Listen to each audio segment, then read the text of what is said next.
மகிழச் செய்தீர்.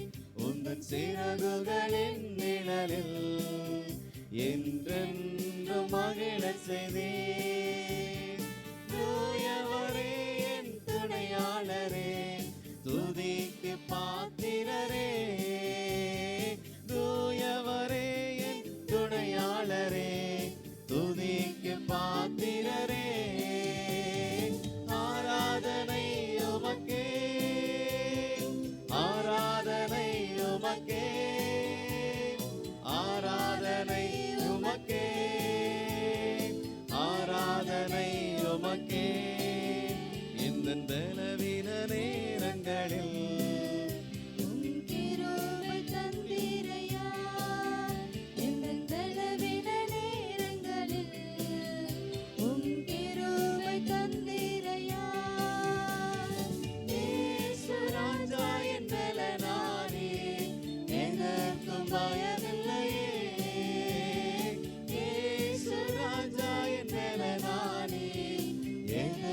பயமில்லையே.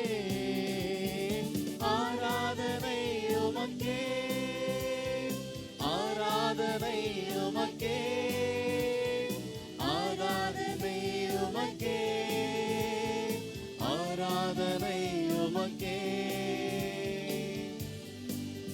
பவுல், அப்போஸ்தலனாகிய பவுல் கர்த்தராகிய இயேசு கிறிஸ்துவோடு இணைந்திருந்த ஒரு வாழ்க்கையில வாழ்ந்தான் பவுல். எல்லாருக்கும் தெரியும்ல, பவுல் புதிய ஏற்பாட்டில் இருக்கிற சவுல், பவுலான சரித்திரம். இந்த பவுலுக்கு கிறிஸ்துவானவர் வானத்திலே தென்பட்ட போது தமஸ்கு சாலையில இயேசுவை பார்க்கிறார். பார்த்த அந்த காட்சியில அவருடைய கண்களில் அப்படியே மங்கின மங்கள் அப்படியே இருந்துச்சாம். அந்த பலவீனத்தை குறித்து இந்த பவுல் சொன்னார் ஆண்டவர்கிட்ட, ஆண்டவரே இந்த கண் பார்வையை மட்டும் எடுத்து போடுங்க ஆண்டவரே, இந்த கண் பார்வை இல்லாம இருக்குது எனக்கு, அதை மட்டும் கொஞ்சம் நீக்கி போடுங்க, நல்ல பார்வை கொடுங்க ஆண்டவரேன்னு கேட்டாராம். அதுக்கு ஆண்டவர் சொன்னாராம், என் கிருபை உனக்கு போதும்னார். பல நேரங்களில் நம்முடைய பலவீனங்களில தேவன் அவருடைய கிருபைகளை கொடுத்து நம்மை தாங்குகிற தேவனாக இருக்கிறார். மீண்டும் அந்த கவியை பாடலாமா? இன்னைக்கு நம்முடைய வாழ்க்கையில பலவீனம் இருக்குதுன்னு சொன்னா, ஆண்டவரே give me your grace, உங்களுடைய கிருபை எங்களுக்கு தாங்க ஆண்டவரே, அந்த கிருபையினால் நாங்கள் தாங்க உதவி செய்யுங்கன்னு சொல்லி அந்த ஜெப சிந்தியோடு பாடலாமா? இரண்டாவது கவி மீண்டுமாக. இந்த பலவீன நேரங்களில் உம் கிருபை தந்தீரையா, இந்த பலவீன நேரங்களில் உம் கிருபை தந்தீரையா. இயேசு ராஜா என் பலனானே, எதற்கும் பயமில்லையே. இயேசு ராஜா என் பலனானே, எதற்கும் பயமில்லையே. ஆராதனை உமக்கே, ஆராதனை உமக்கே, ஆராதனை உமக்கே, ஆராதனை உமக்கே. இந்த உயிருள்ள நாட்களெல்லாம் உம்மை புகழ்ந்து பாடிடுவேன். இந்த உயிருள்ள நாட்களெல்லாம் உம்மை புகழ்ந்து பாடிடுவேன். ராஜா நீர் செய்த நன்மைகளை எண்ணியே துதித்திடுவேன். ராஜா நீர் செய்த நன்மைகளை எண்ணியே துதித்திடுவேன். ஆராதனை உமக்கே, ஆராதனை உமக்கே, ஆராதனை உமக்கே, ஆராதனை உமக்கே, ஆராதனை உமக்கே, ஆராதனை உமக்கே, ஆராதனை உமக்கே, ஆராதனை உமக்கே. ஆமென். நம்ம வாழ்நாட்கள் முழுவதும் தேவன் நமக்கு எதுக்கு தெரியுமா ஜீவனை கொடுத்திருக்கிறாங்க? உண்மையிலேயே நம்ம இந்த உலகத்துல வாழ்றதுக்கு நம்ம பாத்திரவானா, தகுதி உள்ளவங்களா? கொஞ்சம் யோசிச்சு பாருங்களேன். இந்த உலகத்துல ஒவ்வொரு நாளையும் ஆண்டவர் நம்ம கொடுக்கறதுக்கு உண்மையிலேயே நம்ம தகுதி உள்ளவங்களா இல்லையா? தகுதி உள்ளவங்களா? கொஞ்சம் கூட இல்லை. தகுதியற்ற நமக்கு தேவனுடைய கிருபைகளை கொடுத்து நம்மை தகுதிப்படுத்துகிறார். இந்த வாழ்நாட்கள் முழுவதும் தேவனை துதிப்பதிலும் ஆராதிப்பதிலும் நம்ம ஒருபோதும் நம்ம சங்கடப்படவே கூடாது. ஒருவேளை பாட்டு தெரியலன்னு சொன்னா பாட்டை கத்துக்குவோம், போக போக நம்ம பாடிக்கலாம். தெரிஞ்சவங்க தயவு செய்து சத்தமிட்டு நம்ம பாடுவோம். அடுத்த பாடலாக அதிசயமான ஒளிமய நாடாம். எத்தனை பேர் அந்த பரலோக ராஜ்யத்தை பார்த்திருக்கீங்க? பார்த்திருக்கீங்களா? பார்த்திருக்கீங்களா இல்லையா? யாராச்சும் பரலோக ராஜ்யத்தை பார்த்திருக்கீங்களா? இல்ல, பார்க்க போறோம்ல. யாரோ சொல்றீங்க பார்க்க போறோம், வெரி குட். அந்த நம்பிக்கை தான், அந்த நம்பிக்கை தான். ஆனா பவுல் சொல்றாரு, தேவன் ஆயத்தப்படுத்தி இருக்கிற அந்த ராஜ்யம் மனுஷனுடைய கண்கள் காணவும் இல்லை, இருதயத்தினால உணரக்கூட இல்லையா. அவ்வளவுக்கு மேன்மையான ஒரு நாடு. அந்த நாடை பத்தி நம்ம பார்க்க போறோம். இந்த உலகத்துல வருகிற துன்பத்தின் நடுவாக இந்த உலகத்தை வாழ்க்கையை வெறுக்கிறோம் பாத்தீங்களா? என்னடா வாழ்க்கை, என்ன இந்த உலகம், துன்பமான உலகம் அப்படி நினைக்கும் போதெல்லாம் அந்த அதிசயமான நாடை நம்ம பார்ப்பதற்கு தேவன் விரும்புகிறார். அதிசயமான ஒளிமைய நாடாம் எனக்கு ரொம்ப பிடிச்சமான ஒரு பாட்டு.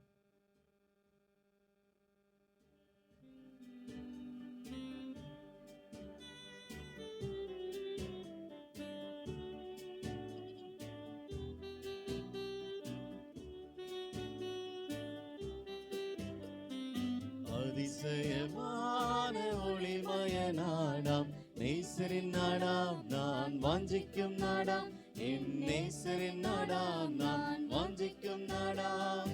பாவமில்லாத நாடு, ஒரு சாபமும் காணா நாடு. பாவமில்லாத நாடு, ஒரு சாபமும் காணா நாடு.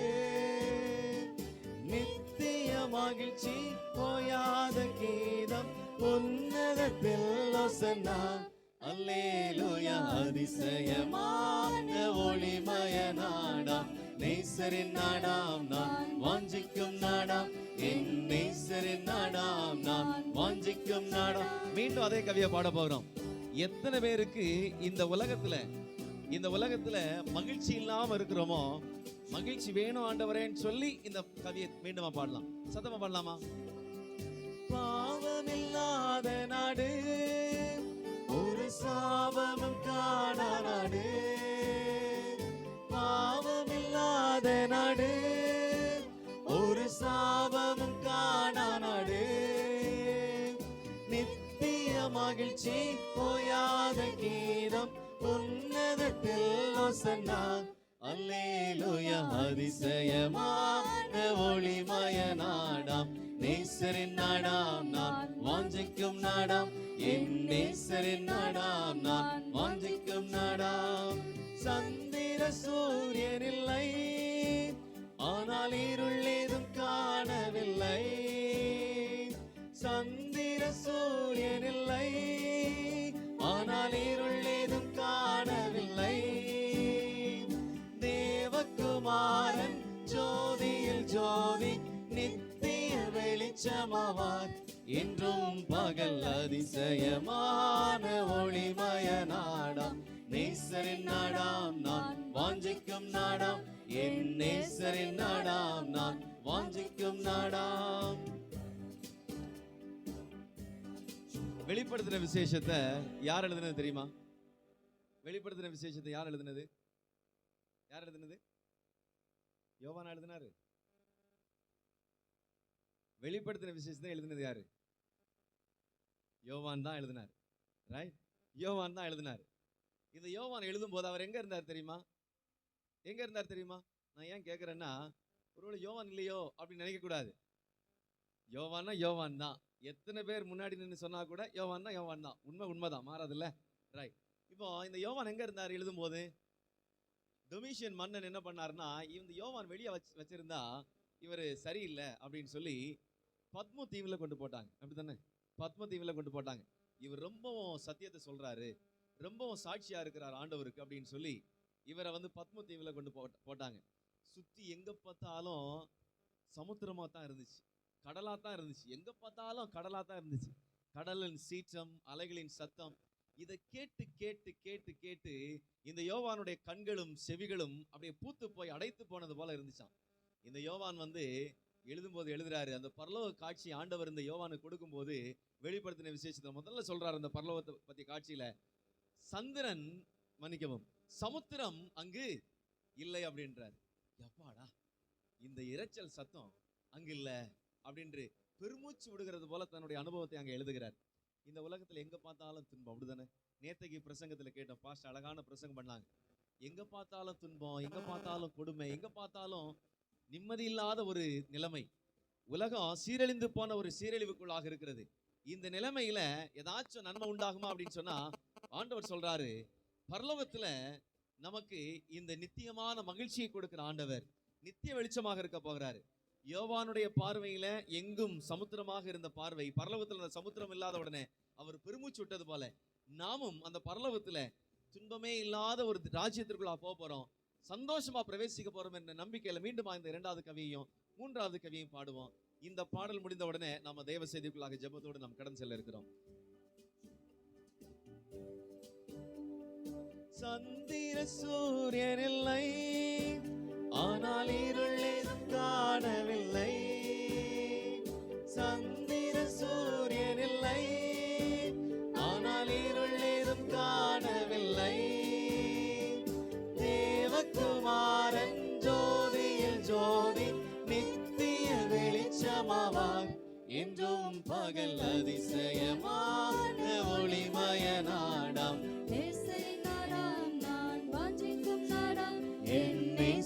நாடாம் நான் வாஞ்சிக்கும் நாடாம்.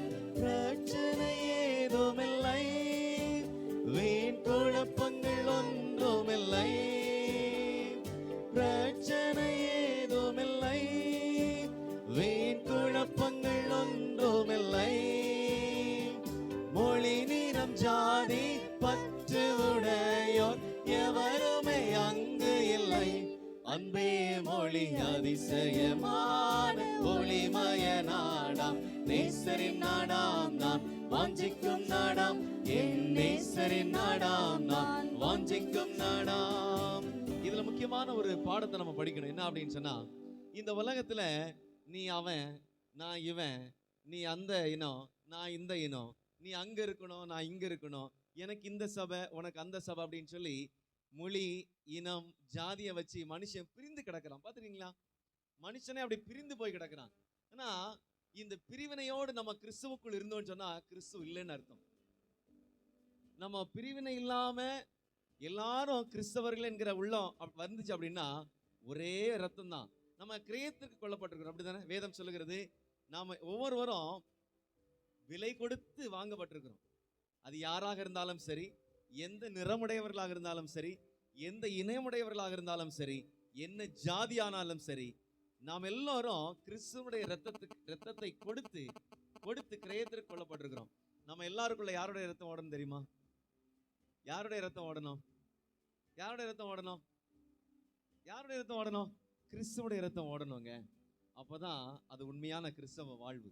இல்ல இன்னும் என்னுடைய இனத்தினுடைய ரத்தம் ஓடுது, இன்னும் என்னுடைய ஜாதியினுடைய ரத்தம் ஓடுது, இன்னும் அந்த வைராக்கியமுள்ள ரத்தம் ஓடுதுன்னு சொன்னா கிறிஸ்துவா இருக்க முடியாது.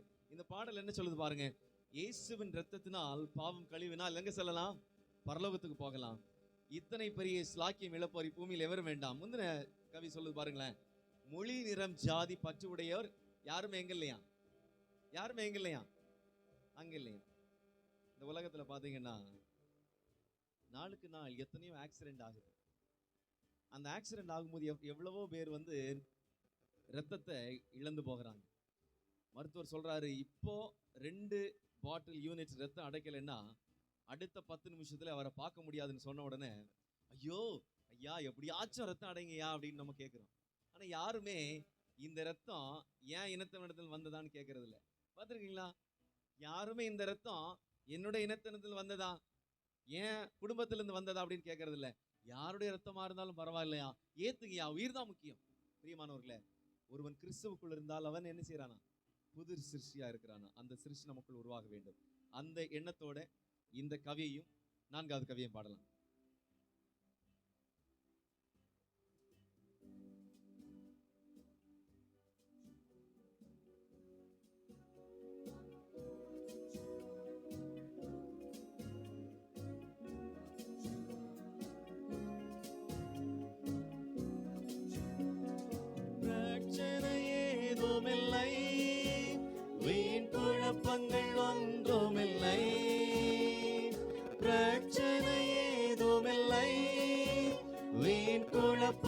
ஒன்றுமில்லை. மொழி நிறம் ஜாதி பற்று உடையோர் எவருமே அங்கு இல்லை. அன்பே மொழி அதிசயமான ஒளிமய நாடாம், நேசரின் நாடாம் நான் வாஞ்சிக்கும் நாடாம், என் நேசரின் நாடாம் நான் வாஞ்சிக்கும் நாடாம். இயேசுவின் இரத்தத்தினால் பாவம் கழுவினால் செல்லலாமே.